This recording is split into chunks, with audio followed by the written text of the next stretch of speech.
Jay LaRock for Obsolete Gamer for our video gamer profiles, and we're hanging out with Alex Aguila, one of the co-founders of Alienware, and we're checking out his awesome collection of not only classic video games for consoles but also of PC.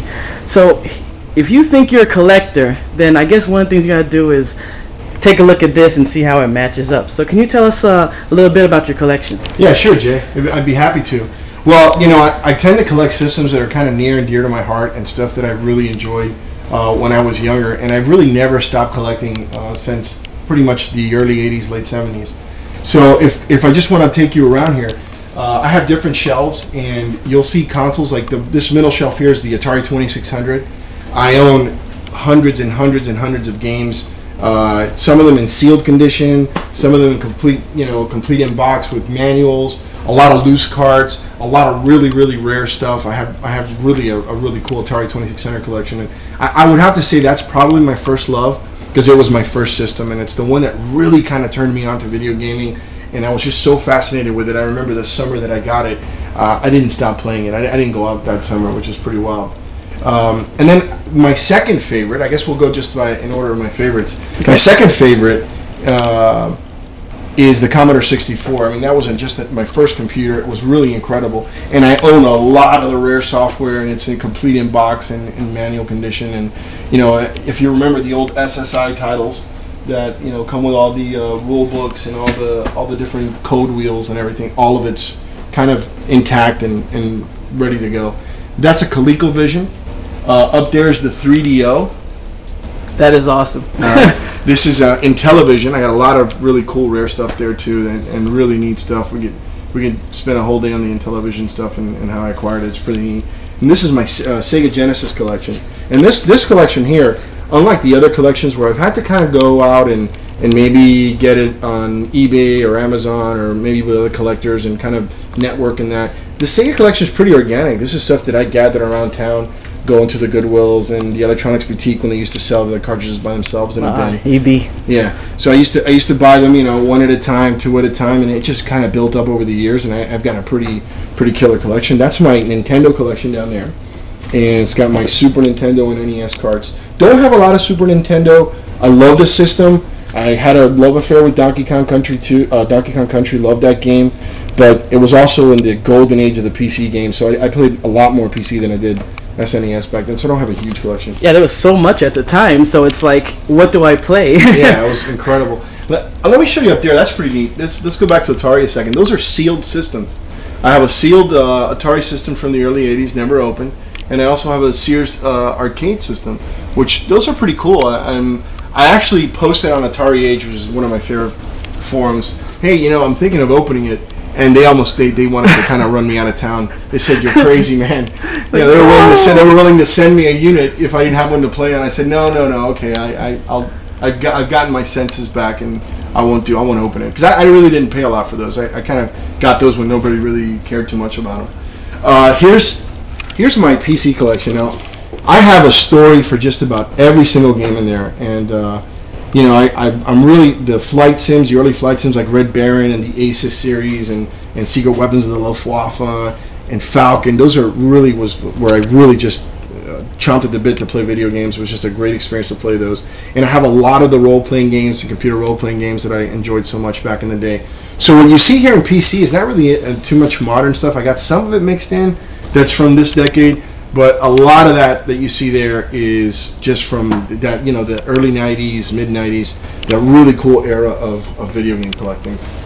That's awesome. All right, now we've seen a lot of games. There's more to see. Let's check out the room that has some of the consoles and stuff in it.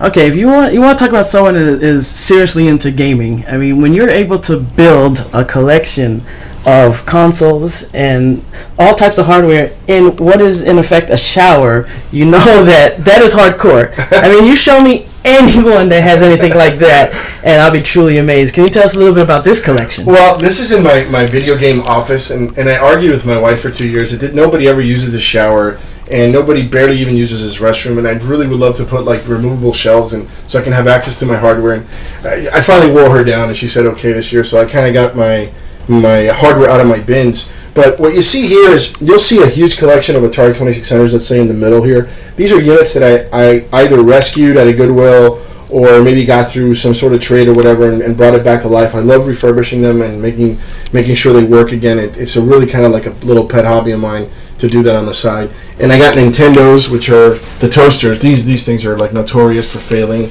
in every imaginable way. And even when you switch out the 72-pin connectors, it's still... So this is like kind of like the bane of my collecting existence, getting these things to work, but I tried my hardest.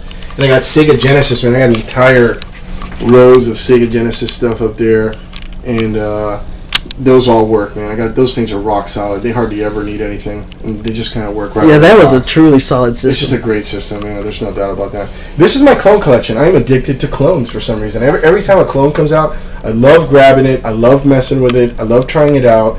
You ask me why I have like maybe 3 of the same thing. You know, sometimes I like to take them apart and kind of see what makes them tick, and it's kind of neat and it's fun to do.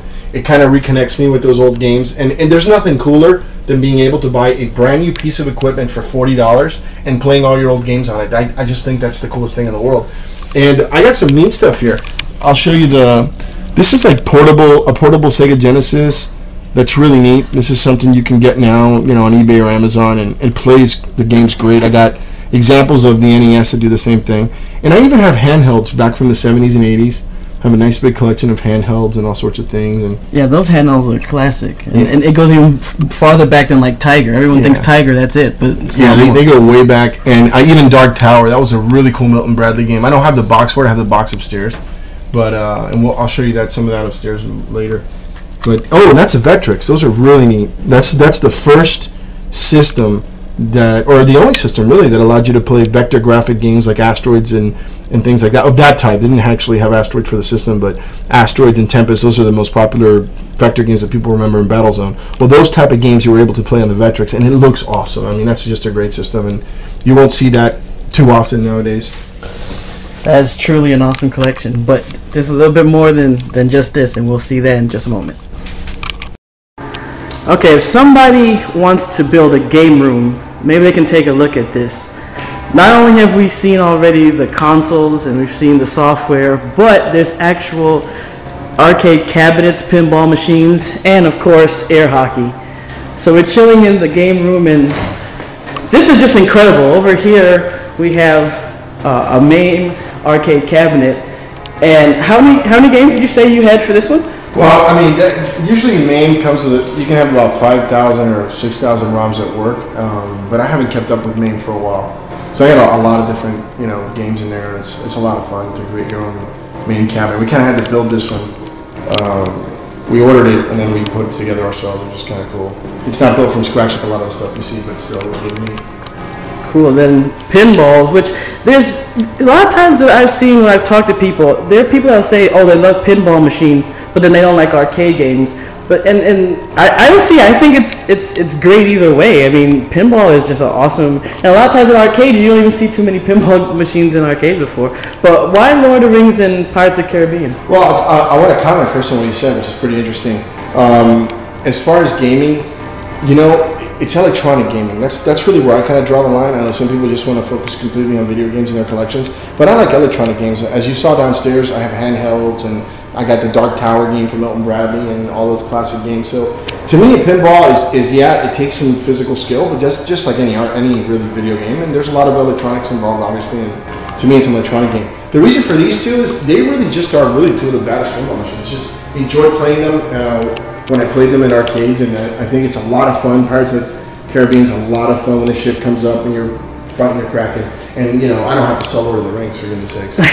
That's true. I always like the ones that had like a lot of things going on. I think that's what really makes a good one. And also that it's actually challenging, because I've seen some pinball games where it's not really hard to keep from losing your ball because they put all types of things to protect you. But that makes it a little too easy. And then, of course, we have the Simpsons as well. Yeah. My kids love the Simpsons. I love the Simpsons too. So this is more of a Simpsons collectible.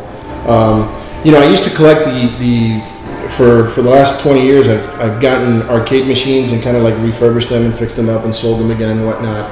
And this is kind of like the end of the collection. There's not really much more to go with this. And the machines that you see in here are newer ones. because the old ones that I was maintaining, really it was almost like a full-time job to keep it going.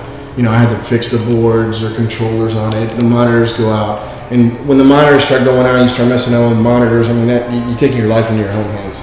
So I decided to go ahead and sell my old stuff, and with the proceeds of that, I just bought the newer machines. These are Retrocade Classic Edition machines that you see in any arcade now in America, and they're pretty neat.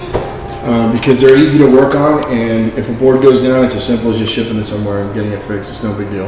And of course, you have all the classics. Yeah, Defender's my all-time favorite, the one I've wasted the most quarters on. And I got Stargate, Miss Pac-Man, Galaga, Centipede, Missile Command Millipede. These are 3-in-1 machines, which makes it really cool too. Doesn't take up a lot of space. Donkey Kong Jr., Mario Bros, Space Invaders, Quicks, which I'm never really played, but it's just came with the Space Invaders. And of course, Robotron and Joust, which Williams is my all-time favorite maker. Yeah, those two, Robotron and Joust, is incredible. I mean, I don't think there's really anyone that can say that they're a classic gamer and they haven't played at least several hours of that. But this is awesome. I mean, getting to see all this stuff. I mean, you are a true gamer, a true collector, and it's awesome to see someone that has, you know, a love for all things electronic gaming. And, you know, thank you very much for giving us the opportunity to take a look into your world. Yeah, man, it was fun showing the collection. I don't really get to do it often, and it's something that I've been putting together little by little since literally the late 70s. So this is like an accumulation of a lifetime of collecting video games, but I've really enjoyed it. It's still a passion of mine. All right, thanks a lot.